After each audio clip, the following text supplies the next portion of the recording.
بالله من الشيطان الرجيم بسم الله سبحان الله والحمد لله ولا إله إلا الله والله أكبر ولا حول ولا قوة إلا بالله العلي العظيم العزيز العليم عدد كل حرف كتب ويكتب أبد الآبدين ودهر الداهرين رب اشرح لي صدري ويسر لي أمري واحلل عقدة من لساني يفقه قولي آمين رب العالمين. قال المصنف رحمه الله. Kat mana kita berhenti? Muka surat 4. Kata musannif baik. قال المصنف رحمه الله. Kata musannif rahimahullahu ta'ala. Bismillahirrahmanirrahim. Wabihi nasta'in. Baik, telah memulai oleh musannif pengarang kitab Sulamil Mubtadi. Pengarang kitab Sulamil Mubtadi, karangan siapa hari itu? Tuan Syekh Daud Al-Fatani. Sulamul Mubtadi itulah musannif. Baik. Jadi telah memulai oleh musannif. Musannif itu pengarang bagi kitab Sulamil Mubtadi, iaitu Tuan Syekh Daud Al-Fatani. Karangan al-musannif dengan basmalah. Baca dengan basmalah. Basmalah ni nama. Nama bagi Bismillahirrahmanirrahim. Orang tanya Bismillahirrahmanirrahim ni nama dia, orang panggil apa? Orang panggil basmalah. Kan? Supalah la ilaha illallah. Nama dia orang panggil apa? Orang panggil tahlil. Kan? Perkataan Allahu Akbar, nama dia tu orang panggil apa? Orang panggil takbir. Kan? Subhanallah, nama dia orang panggil apa? Orang panggil tasbih. Kan? Alhamdulillah, nama dia tahmid. Setiap satu ada nama. Kan? Ni orang panggil apa nama ni? Ni batang baca panjang ni. Ni nama dia mikrofon bahasa orang putih. Kan? Si Polan tu nama apa? Nama dia Zaid. Masing-masing ada nama. Tak ada benda tak ada nama semua ada nama. Baik. Kerana apa al-musannif Tuan Syekh Daud dia mula karangan dia dengan kata Bismillahirrahmanirrahim tadi tu? Kerana mengikut akan segala kitab-kitab yang diturunkan oleh Allah Subhanahu wa ta'ala atas segala anbiyanya, nabi-nabinya Allah dan rasul-rasulnya Allah. Rupa-rupanya semua kitab-kitab yang diturunkan dari langit kepada nabi-nabi, kepada rasul-rasul Allah, semuanya dimulai dengan bismillah. Bukan kata dalam Quran saja mula dengan bismillah. Kalau kata kitab apa? Katalah kitab Taurat Nabi Musa, kan, mula dengan bismillah dulu kitab tu. Kitab Taurat tu. Kitab Injil mula-mula sekali bismillahirrahmanirrahim. Kitab Zabur Nabi Daud, kan, mula dengan bismillah juga. Al-Quran pun buka tengok, mula dengan bismillah juga. Jadi nak tiru, kita kalau benda baik tiru selalu. Jangan tak tiru. Benda-benda baik, benda-benda elok tiru. Adalah kebaikan dia. Jadi kerana nak tiru kitab-kitab, kitab Taurah ke, Injil ke, Zabur tadi ke, Al-Quran ke, yang dimulai dengan bismillah, maka Tuan Syekh Daud ni dia karang kitab dia yang namanya Sulamul Mubtadi tadi. Awalnya dia buh bismillah. Tu je. Tiru benda baik tak ada masalah, kan? Baik, ni duk tiru benda tak elok. Ni tirulah benda elok. Orang tu tengok, dia rajinnya sedekah. Aku nak tiru saudara, kan? Tiru, kita pun sedekah juga, kan? Dia rajinnya, kan, bagi buah pisang kat masjid buat kenduri. Kita pun nak tiru juga, buat ubuk kacang pula tengok, kan? Dulu orang tua-tua lu rajin buat kenduri, kan? Hantar masjid, hantar malam-malam Jumaat ke, orang baca Yasin apa, kan? Zaman lah dia sibuk sikit, tak ada nak buat ubuk kacang, kan? Baik, ni tiru, mengikut, mencontohi. Baik, yang adalah semulia-mulianya itu ialah Quran, yang adalah semulia-mulianya segala kitab yang diturunkan oleh Allah tadi.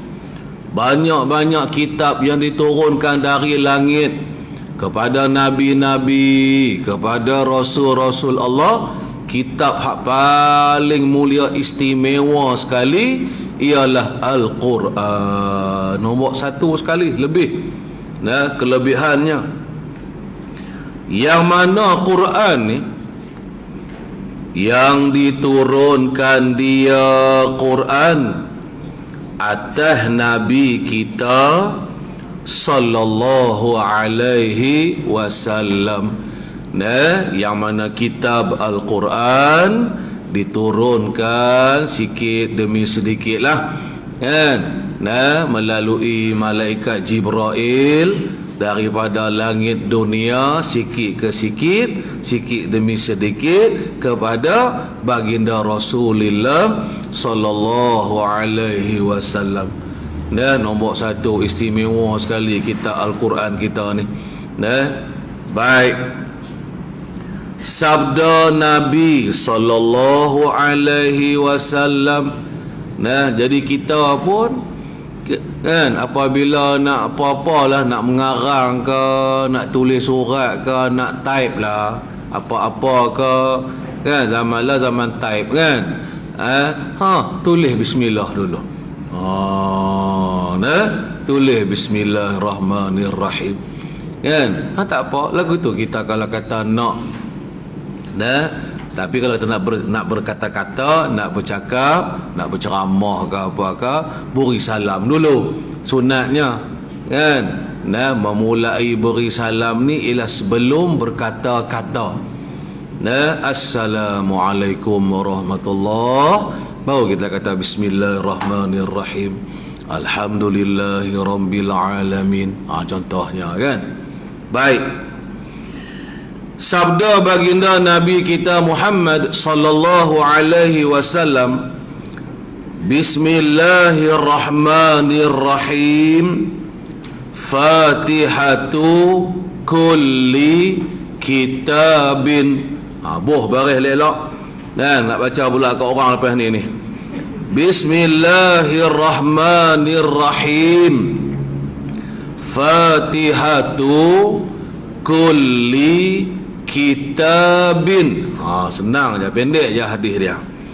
Baik, arti sabda Nabi, Bismillahirrahmanirrahim, itu ialah permulaan tiap-tiap kitab. Tu dalil dia. Maknanya semua kitab-kitab yang telah Allah Ta'ala turunkan kepada Nabi Rasulnya, semuanya dimulaikan dengan Bismillah. Nama dia basmalah. Kita sebut tadi tu. Baik, itu dalil dengan hadis Nabi. Dan telah dinaqalkan daripada Abi Bakrin Tunisi, dan telah dinaqalkan, dipindahkan perkataannya. Naqal ni maknanya pindah. Bahasa Arab naqal ni maknanya Syekh Abu Bakar At-Tunisi, dia ada berkata, yang mana perkataannya itu telah dinaqal orang.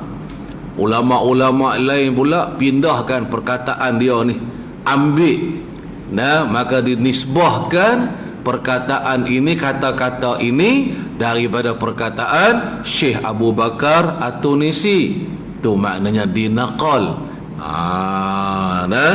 Baik, apa kata Syekh Abu Bakar At-Tunisi, seorang ulama,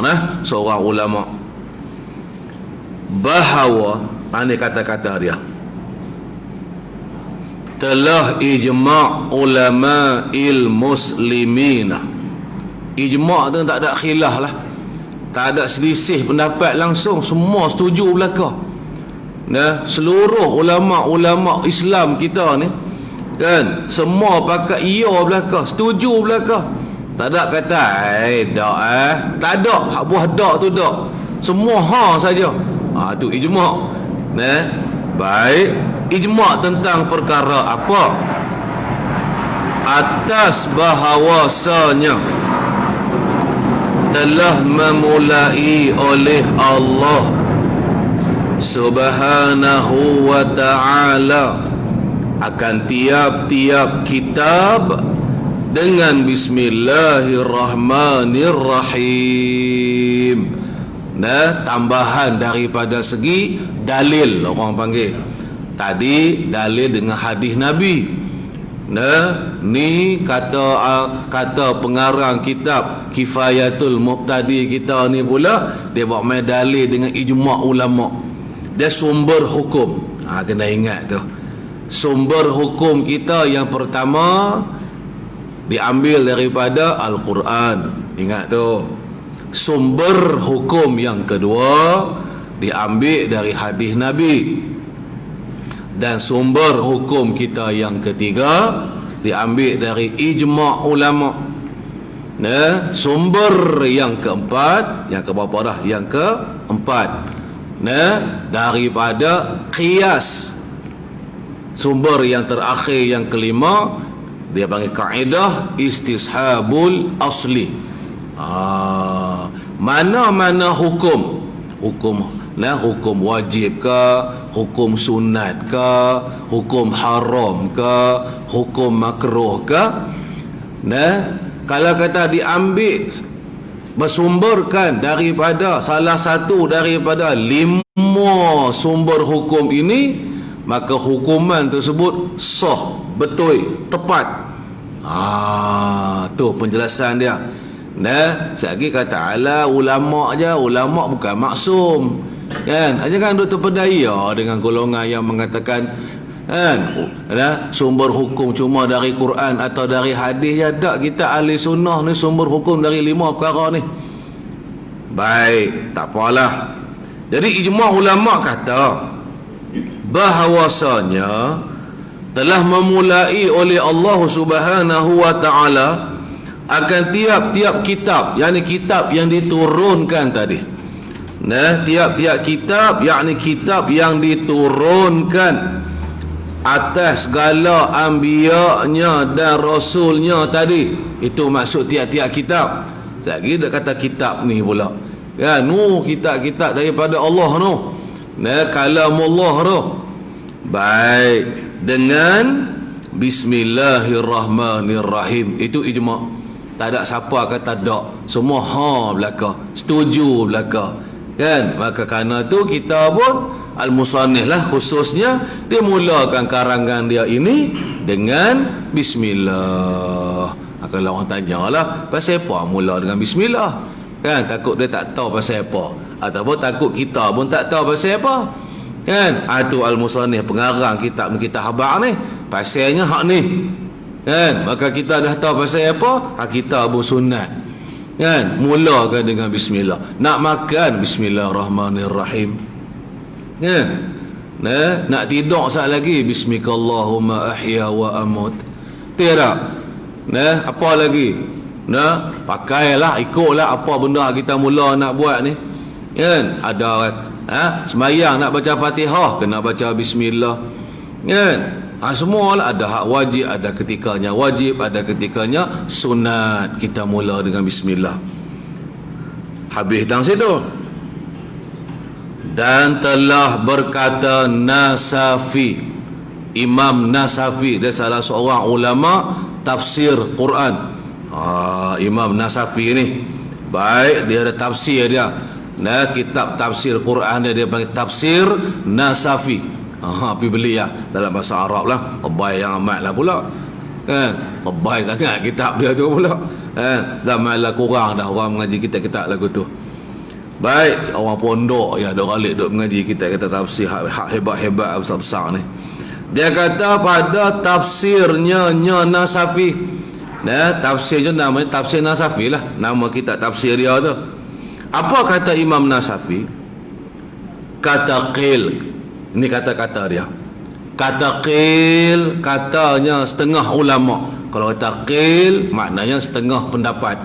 Setengah pendapat ulama. Bermula segala kitab-kitab yang diturunkan daripada langit kepada dunia itu ialah 104 buah kitab.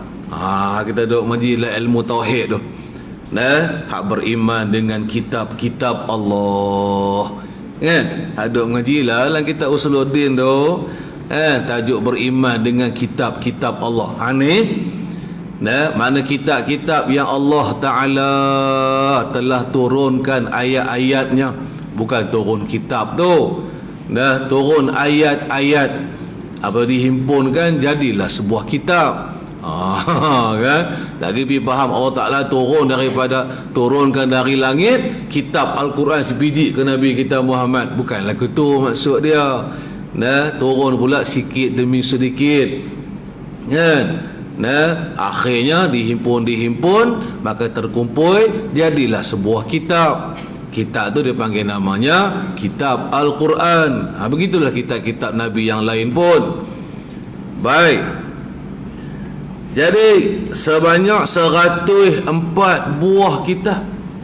Katanya setengah ulama. Baik, 104 buah kitab ni apa dia? Dia termasuk sekali dengan suhuf, iaitu yang kata 104 buah kitab ni tak sah ni ialah suhuf Nabi Allah Syith 60. Jadi salah seorang dari Nabi Allah namanya Nabi Syith, ialah Nabi Syith. Itu nama Nabi Allah lah, salah seorang dari Nabi-Nabi Allah. Allah Ta'ala telah turunkan kalamnya, kalamullah, sebanyak dihimpun 60 suhuf, 60 lembaran kertas, 60 helaian kertas. Tu mana suhuf. Suhuf ni sehelai kertas ni, sehelai, 2 helai, 3 helai, tu suhuf. Kalau Quran, kalau kitab dia tebal. Suhuf dia tak sampailah banyak mana, tak sampai setara kitab. Tebal nipis dia. Kan, maka dipanggil, istilahnya, panggilannya suhuf.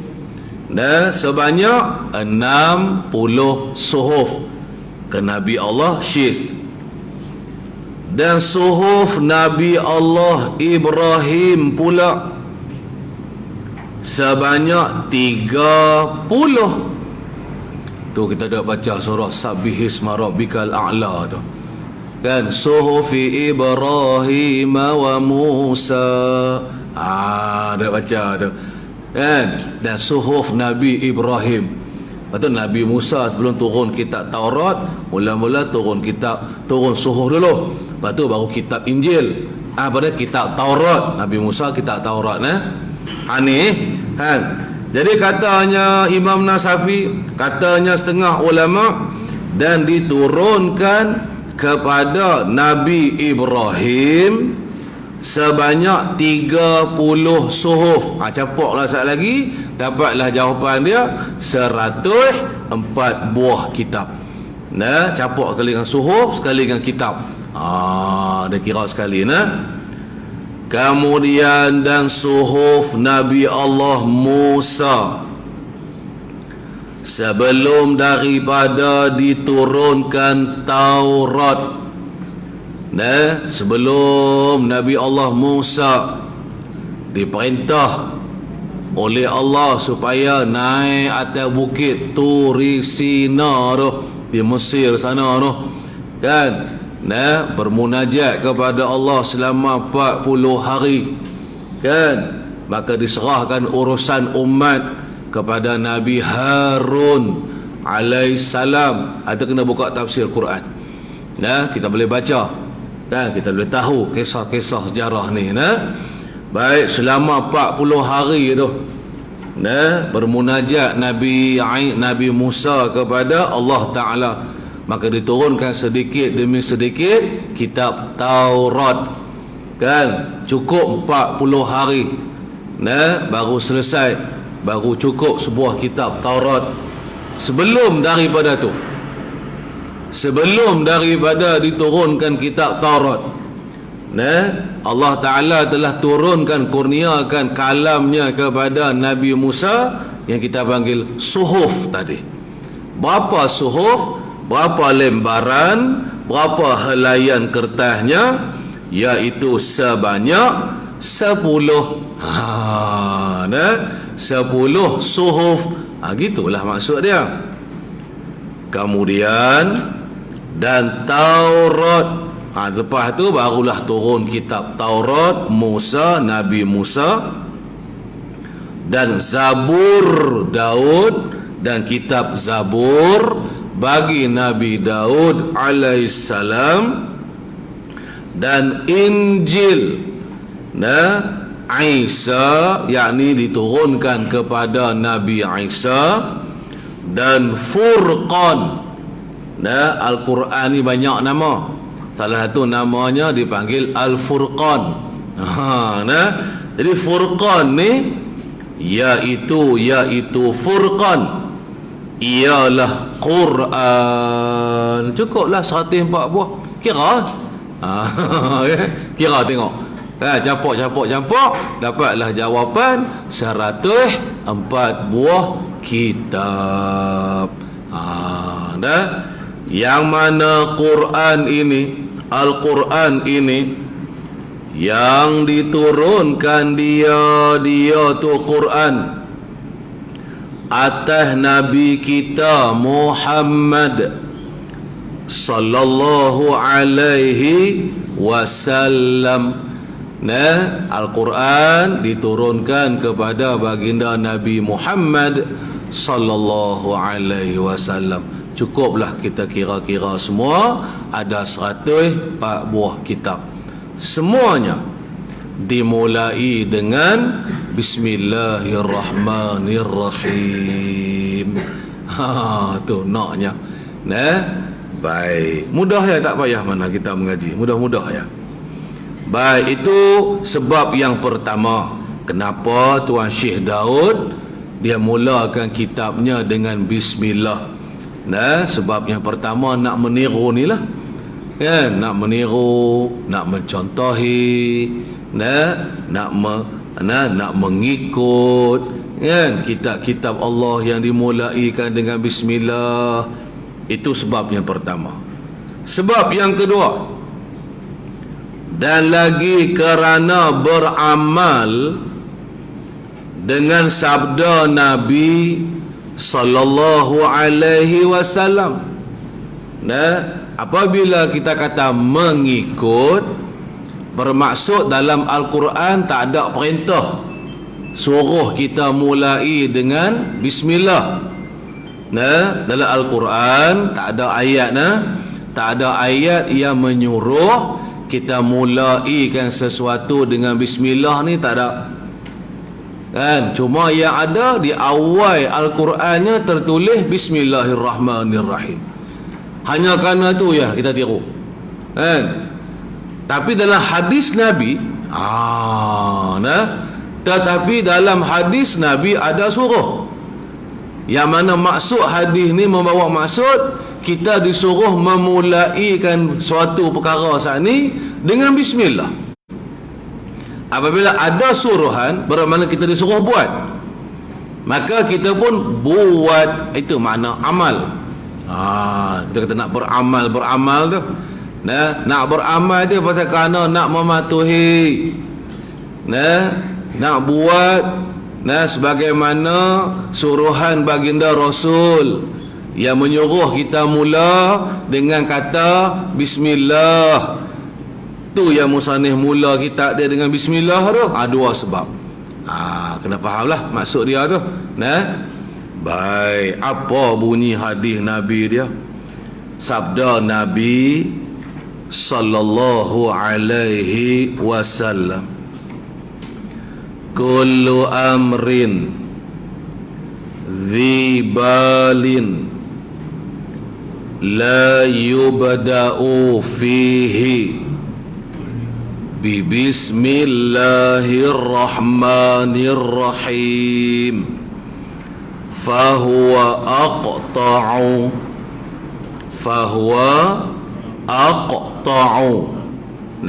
Hadis ni kita biasa jumpa sangat-sangat dah.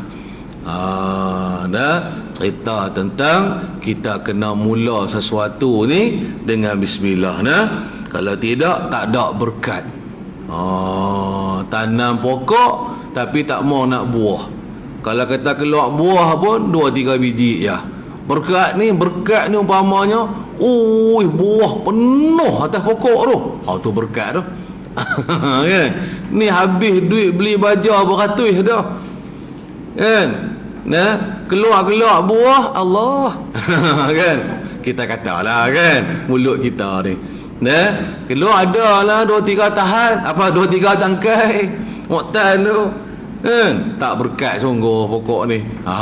Tak bertambah kebajikan.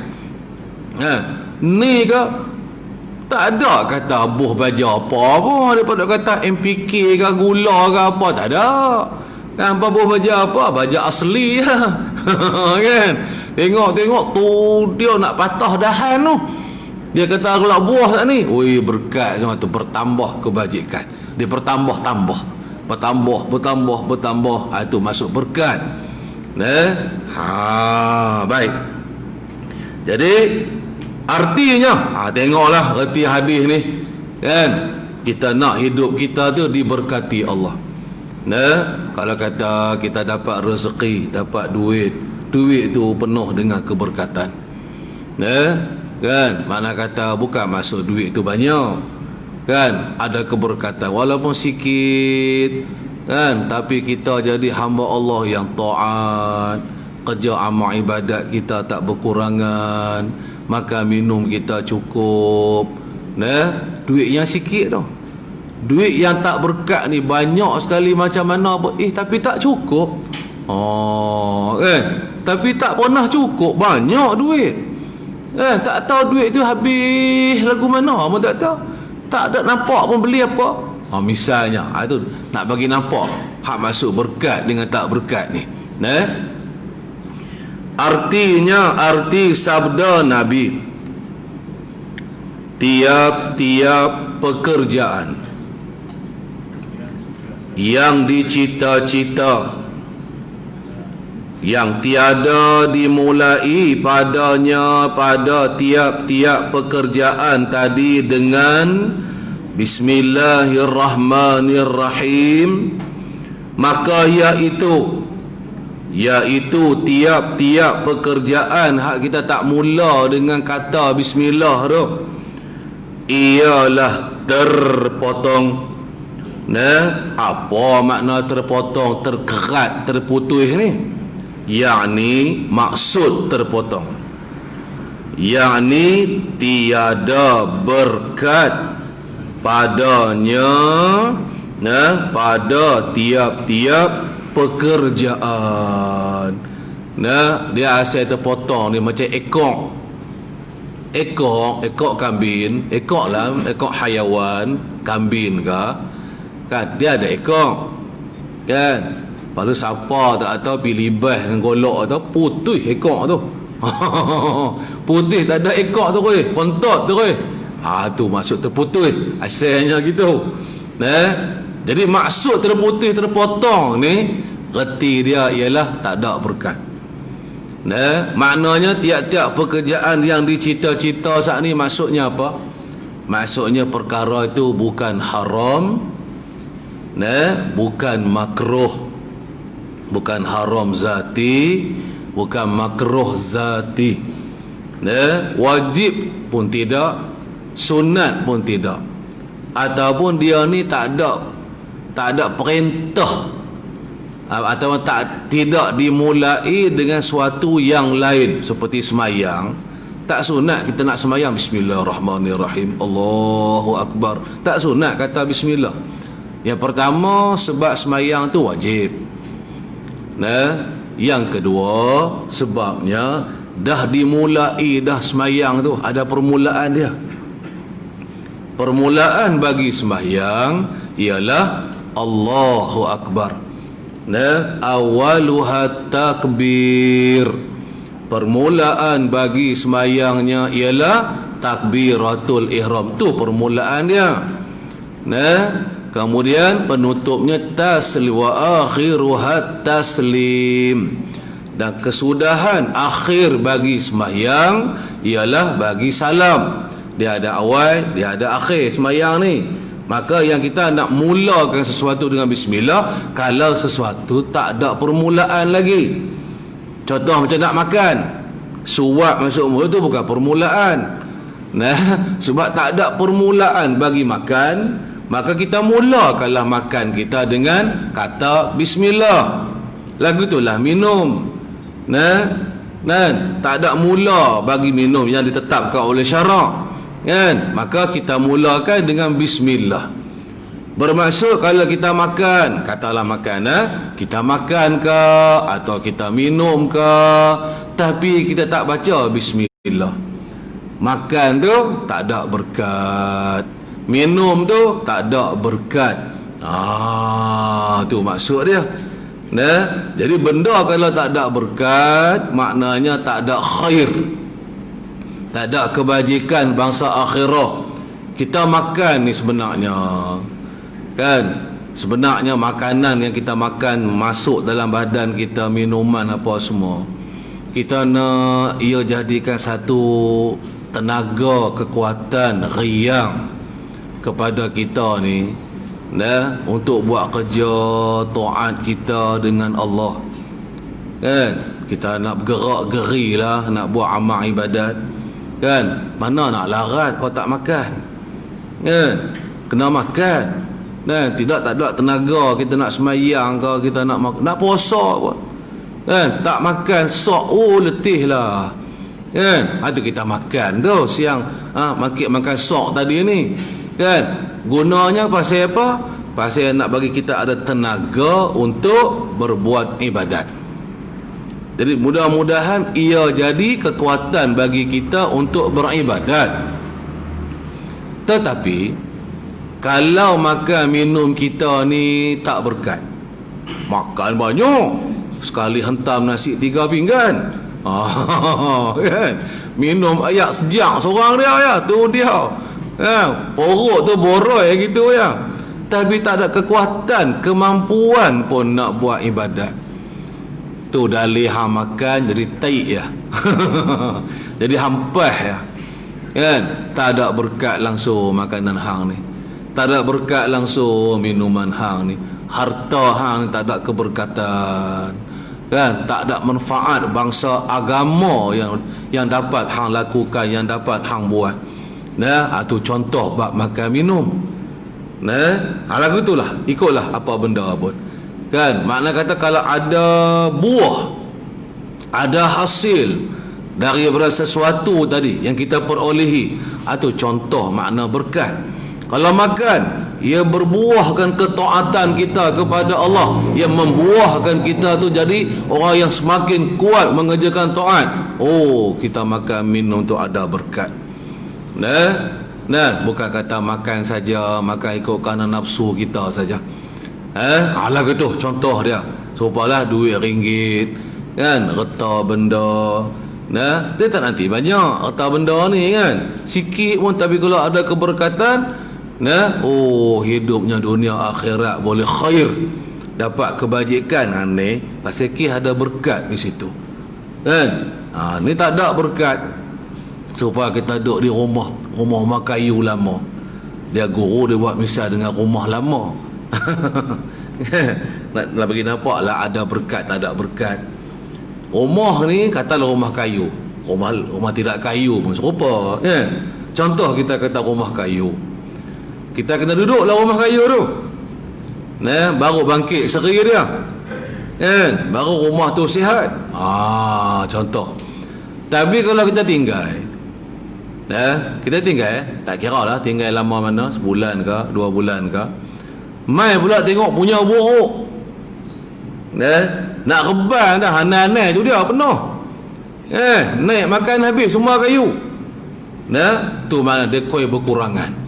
Benda tu ada, macam makanan tadi ada makanan, tapi ada kehasilan, ada faedah ke tidak? Ni kena runtuh lagi. Kan, tengok habis dah kayu, kena salin lain lah. Kan, bumbung pun nak reban dah. Habis kasau-kasau hak besar hak kecil habis. Kuda-kuda pun habis ke anak-anak. Tapi kalau ada orang duduk, dia jaga.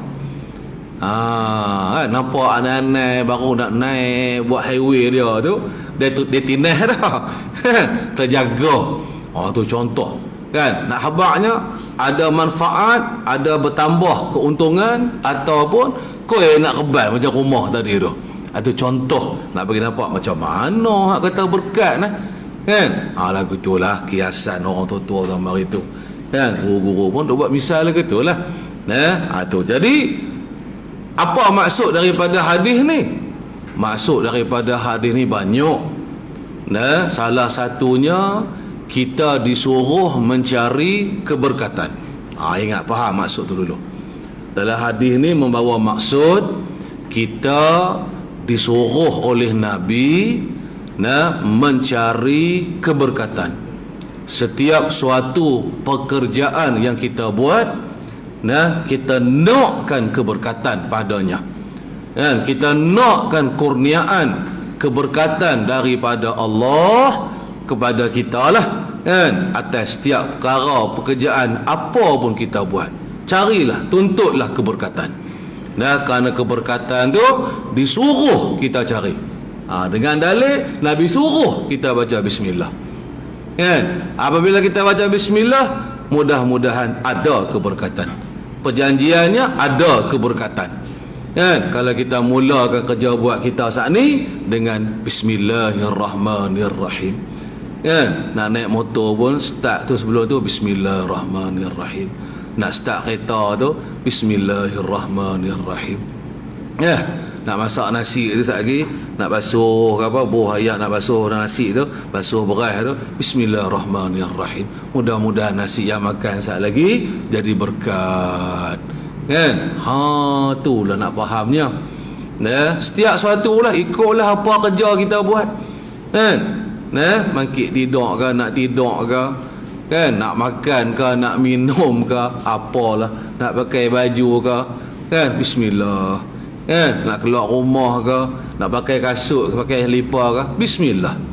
Benda tak ada awal, kita awalkan dia dengan bismillahirrahmanirrahim. Tu ialah maksud hadis nabinya. Maka nak karang kitab pun ni, nak karang kitab ni, kan, bismillahirrahmanirrahim. Tu pasal dia. Kan, tu sudah pelik lah pasal apa ulama-ulama karang kitab dia mula dengan bismillah. Ada sebab lah, ada dalil dia. Ada ambilan dia. Saja kita tak erti ya. Baik. Jadi kita berhenti dekat situ. InsyaAllah lah sambung lagi kan, tahun baru esok lah. Jadi kita berhenti pada kata adapun makna bismillahirrahmanirrahim telah dinyatakan dia oleh musannif dengan katanya dengan nama Tuhan ila akhirih. Wallahu subhanahu wa ta'ala a'lam. Wallahu a'lam ay alimun. A'udzu billahi minasyaitonir rajim. Bismillahirrahmanirrahim. Alhamdulillahi rabbil alamin, wassalatu wassalamu ala sayyidina Muhammad wa ala alihi wa sahbihi ajma'in.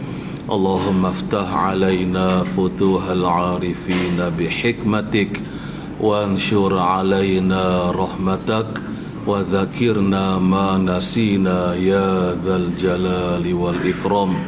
Wa sallallahu ala sayyidina Muhammad wa ala alihi wa sahbihi ajma'in. Walhamdulillahi rabbil alamin. Taqabbalallahu minna wa minkum.